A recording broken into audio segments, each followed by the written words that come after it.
ഞാനാണ് ആ സമ്പന്നൻ എന്ന തമ്പും കണ്ടിട്ട് ഓടിക്കിതച്ചാണ് നിങ്ങൾ ഇങ്ങോട്ട് വന്നതെങ്കിൽ നിങ്ങളോട് ഞാനൊരു ചോദ്യം ചോദിക്കാൻ ഇഷ്ടപ്പെടുന്നു. ആരാണ് സമ്പന്നൻ? പലപ്പോഴും നിങ്ങളുടെ ഭാഗത്തു നിന്നുള്ള ഉത്തരങ്ങൾ ഇങ്ങനെയായിരിക്കും. ഏറ്റവും വലിയ കാറുള്ളവൻ ഏറ്റവും വലിയ സമ്പന്നനാണ് സാറേ. ഏറ്റവും വലിയ ബംഗ്ലാവുള്ളവൻ ഏറ്റവും വലിയ സമ്പന്നനാണ് സാറേ. ഏറ്റവും കൂടുതൽ പൈസയുള്ളവൻ സമ്പന്നനാണ് സാറേ. എന്നാൽ ഇതിന്റെ ഉത്തരമൊന്നും ഇതല്ല.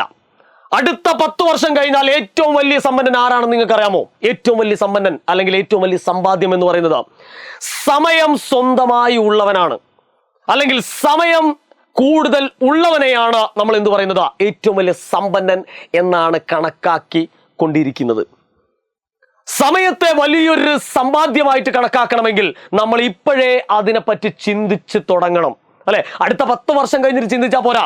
ആ 10 വർഷത്തേക്കുള്ള ചിന്ത ഈ ഒരു സമയത്ത് നമ്മൾ ആരംഭിക്കണം. പലപ്പോഴും പല കുട്ടികളെയും കണ്ടിട്ടുണ്ട് സമയത്തെ കൊന്നുകൊല വിളിക്കുക.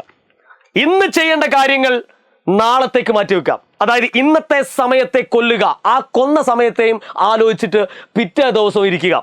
എന്തൊരു അസംബന്ധമാണ്. അതുകൊണ്ട് മക്കളോട് പറയാനുള്ളത്, ഇന്ന് ചെയ്യേണ്ട കാര്യങ്ങൾ ഈ സമയത്ത് തന്നെ നിങ്ങൾ ചെയ്യാൻ ശ്രമിക്കുക. ഒരു മഹാവ്യക്തി പറഞ്ഞിട്ടുണ്ട്, ഒരു ദിവസത്തെ സമയത്തിനുള്ളിൽ ഒരുപാട് അറകൾ ഉണ്ടെങ്കിൽ അതിന് ഒരു വലിയ വിജയം എന്നുള്ളൊരു വാക്ക് കൂടിയുണ്ട്. ചുരുക്കി പറഞ്ഞാൽ ഒരു ദിവസം എന്ന് പറയുന്നത് നിങ്ങൾ അസംഖ്യം അറകളായിട്ട് മുറിക്കുക. അതായത് ഇന്ന സമയത്ത് മാത്രമേ നാം ഭക്ഷണം കഴിക്കൂ, ഇന്ന സമയത്ത് മാത്രമേ ഞാൻ പഠിക്കൂ, ഇന്ന സമയത്ത് മാത്രമേ ഞാൻ കളിക്കൂ. അങ്ങനെ ഒരു ദിവസത്തെ കൃത്യമായിട്ട് പകുത്തെടുത്തുകൊണ്ട് ആ സമയത്തിന് വ്യത്യസ്തമായ അറകൾ ഉണ്ടാക്കി വെച്ചാൽ ഉറപ്പായിരിക്കും അതിന്റെ റിസൾട്ട് എന്ന് പറയുന്നത് നിങ്ങൾ ആഗ്രഹിക്കുന്നതിനേക്കാൾ വലിയ വിജയമായിരിക്കും നിങ്ങളെ കാത്തിരിക്കുന്നത്. വിജയത്തിന്റെ ഏറ്റവും വലിയ നട്ടെല്ല്, അതിന്റെ ഒരു ഞരമ്പ് എന്ന് പറയുന്നത് സമയം തന്നെയാണ്. സമയം ഒരു ബൂമറാങ് പോലെയാണ് മക്കളെ, അല്ലെ? നമ്മൾ എത്രമാത്രം ഉപയോഗിക്കുന്നുവോ അത്രമാത്രം നമുക്ക് കിട്ടും. എത്രമാത്രം കുറച്ചുപയോഗിക്കുന്നുവോ അത്ര മാത്രമേ നമുക്ക് കിട്ടൂ. അതുകൊണ്ട് സമയത്തെ എപ്പോഴും റെസ്പെക്ട് ചെയ്യുക, സമയത്തെ എപ്പോഴും ബഹുമാനിക്കുക.